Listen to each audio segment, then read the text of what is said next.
So listen to this, I've got a paradox for you. A striker who's been credited as the only player to ever go the full 90 minutes of a match without ever touching the ball. A striker who also went a full World Cup without hitting a single shot on target. Two of the most embarrassing records you could possibly hold in football, and yet Eden Hazard calls him the best target man in the world. So how can Olivier Giroud be awful and incredible at the same time? Well, it's a matter of perception versus reality. If you don't believe me, let me tell you that record that you've probably seen 100 times, 90 minutes, 0 touches, is completely fake. Just BS they fed you on Twitter and TikTok, and when it comes to that World Cup, well, he won it. In fact, ask the manager, ask his teammates, they will tell you that in great part, they won it because of him. And that's the thing, there's a clear pattern in his career. Put Giroud up front and everyone around him gets better. He doesn't just win here and there, he wins everywhere.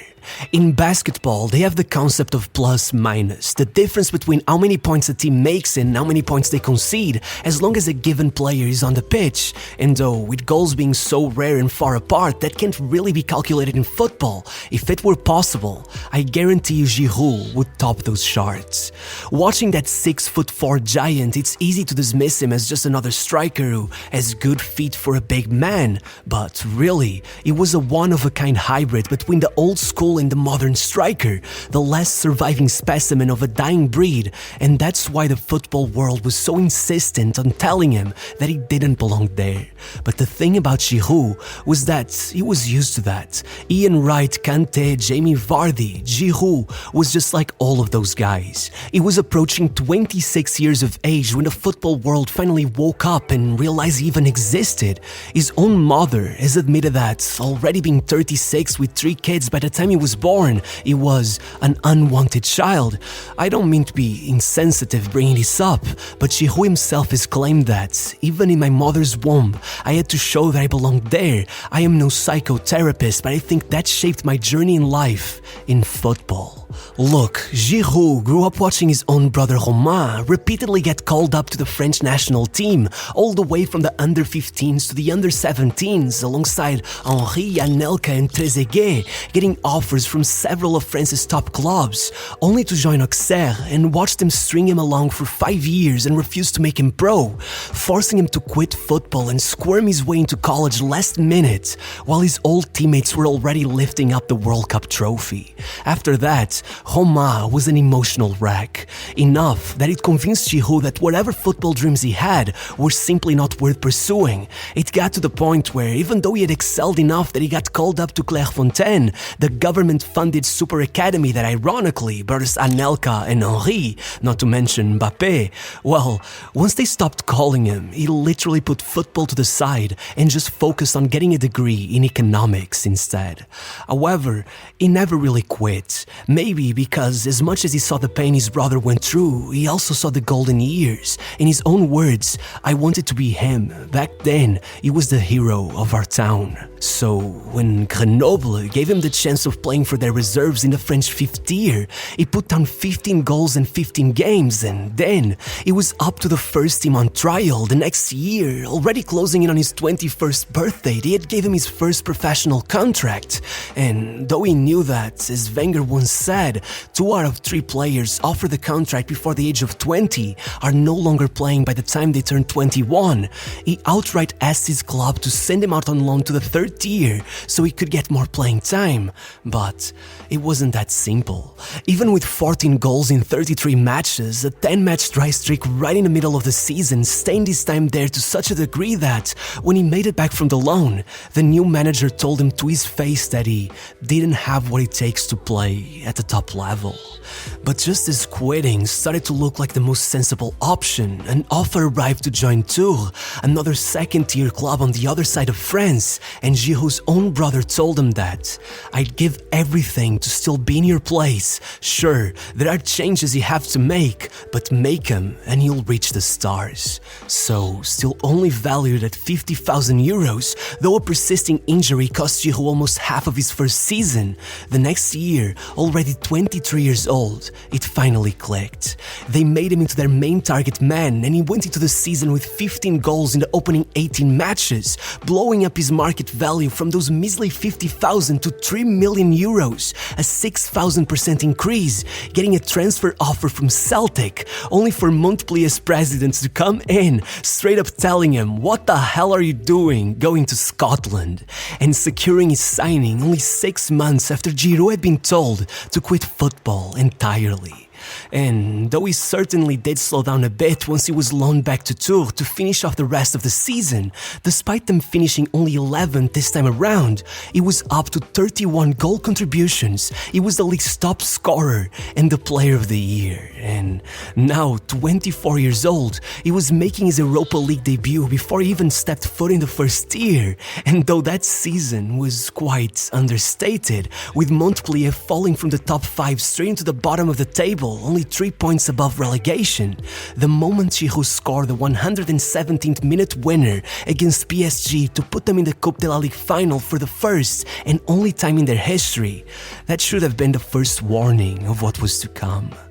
Going into that second season, as billionaire Nasser Al-Khelaifi took over PSG and started making signing after signing, almost like he had infinite money, which he did. It didn't cross anyone's mind that any other club in that country could possibly have a shot at the title, especially not Montpellier. But then, they started biting at their ankles. 10 games into the league season, Giroud was already putting down his first hat-trick, so 4 games later, once they tied PSG at the top of the table, he scored yet another hat-trick and then followed it up with a goal and 3 assists the next game to take the lead entirely. Keep in mind, we were 16 games into the season and Giroud had already won 14 points for his team with his 17 goal contributions. This was a one-man army. Most of you would not recognize a single name on that team sheet aside from Giroud himself. The man had been so unbelievable, he was already getting his national team debut. He had the club's president on TV trying to scare off all the Premier League clubs who were already sending in bids one after the other, famously claiming that Newcastle, they're too small for him, and Arsenal, they already have Van Persie, it wouldn't make sense for them to buy Giroud. This is a 50 to 60 million euro striker at the very least. And indeed, once again, when Montpellier dropped back to second a month later, it was Giroud who popped off, putting such fear into Ancelotti's men that he had his defenders tag-teaming him and stepping on his toes the moment he walked into the Parc des Princes, to no avail, as not only would he score there to hold them off to a draw, but he would only fail to get on the score sheet for 3 out of 13 consecutive matches, putting on man-of-the-match performances against Saint-Etienne and Marseille to claw his way back to a 2-point lead, holding on to it until only 2 matches remained, and being forced to go up against third-place Lille, still in contention for the title and with the likes of Payet and Eden Hazard among their ranks, watching the clock run down until mere seconds were left, plucking the ball out of the sky with his chest, grabbing onto it for 50 yards, making it past the defender, and playing in his teammate for what was the greatest goal in Montpellier history. 7 days later, they had become champions. One of the greatest underdog stories in football history had been written, and Giroud had become forever a legend in the city of Montpellier, as well as the Ligue 1's Golden Boot, with 37 goal contributions in 42 matches, won every 99 minutes, winning 32 points for his team, without which they would have been a mid-table squad, even getting called up to the 2012 Euros, only so that then, with Van Persie betraying Arsenal and leaving for Man United, Montpellier proceeded to make one of the all-time greatest transfer market fumbles, watching as a long-forgotten buyout clause allowed Arsenal to bring in Giroud for just 12 million euros. Regardless, once Giroud went in with only a single Premier League goal in his first 3 months while Van Persie was balling out for United, the claims that some guy who had spent most of his career in the second tier could never belong in the Premier League started blowing up. But then came 7 goal contributions in 6 matches with a goal in the North London derby, and before a second dry streak was able to make that look like a fluke, a man-of-the-match performance versus Liverpool was enough to make him their player of the month. Then came a goal against against Bayern, as well as another hallmark performance to secure them a third-place finish above Chelsea and Tottenham, and by the end, with 28 goal contributions, he had the fans singing his name. In fact, he carried that momentum into his second season, even assisting Wilshere for maybe the most beautiful goal I've ever seen Arsenal score, in what was the most in-your-face demonstration of what makes his link-up play so overpowered. And by the 22nd match day, he had Arsenal on top of the table with everything set for another fairy tale. Though, instead, he'd go down with an ankle injury and then get caught cheating on his wife, being sucked into a media storm and stalling his form to the point that Arsenal ended up settling for only 2 wins over the next 9 matches, getting within inches of missing out on UCL football and leading the fans to mob against him, which forced him to do the one thing that could calm them down, scoring 3 goals in just 64 minutes of game time to put them in the FA Cup final, then assisting the winning goal with a backheel touch to bring them their first trophy in over a decade, and only the second one of his own career at nearly 28 years of age. However, even after all of that, and with Benzema at the center of another massive scandal, he still sat out most of the 2014 World Cup, and once back in London, right there in August, he broke his leg. With rumors of 4 months on the sidelines, there were obviously worries of how this could affect a career that was far from well cemented.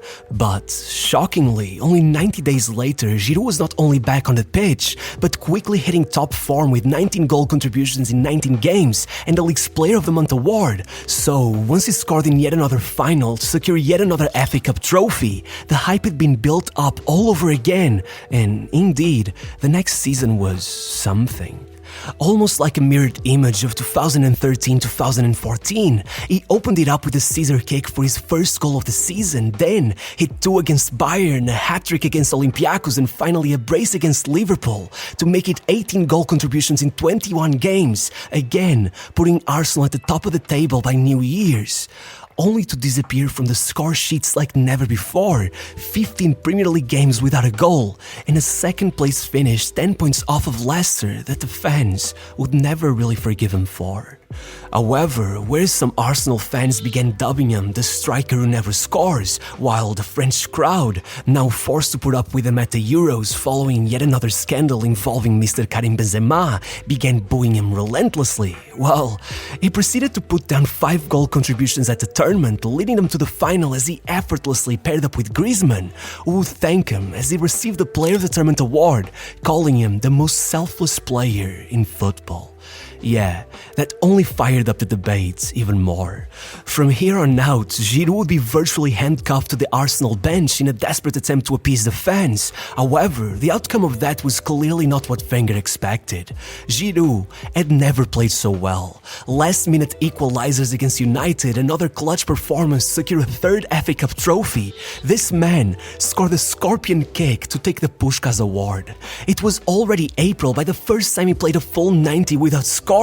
He had hit 22 goal contributions in just 1700 minutes of game time.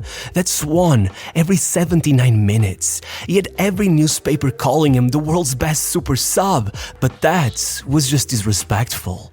This was a man who since 2014 had kept a better goal scoring rate than any other Premier League player except Kane and Aguero, yet Arsenal just didn't seem to care. So once they brought in Aubameyang and Lacazette and began pretending it didn't exist, while their fans began abusing him, calling him a donkey, useless, among some even more unsavory things, well, he thanked Wenger for everything, moved 10 miles south to Stamford Bridge, and though he struggled to get warmed up for those final 6 months of the season, then he went out for the World Cup. Yes, Giroud did not score a single goal at the tournament. Yes, he did not even get a single shot on target. But there's a reason why the motto "no goal, no problem" began making the rounds. Giroud not only carried most of the final third's defensive workload on his back, he not only put down more goal-creating actions than Griezmann, but he ragdolled defenders all over the pitch, seemingly opening up space in the penalty area every time another forward needed it. Look at the first 70 minutes of their opening match with Dembele only Mbappe and Griezmann on and Giroud on the bench. And then, look at the rest of the tournament. They were struggling to beat Australia without him, completely disjointed. There's a reason why after that game, he started every other one. He was the one who put in the work for their winning goal then. It was he who won the penalty for the opener and then assisted Mbappe against Argentina. And the same applied to a lot of goals that led them to that trophy. However, Giroud's redemption arc wasn't done. To make it all that much sweeter, then he proved just how deadly he could be.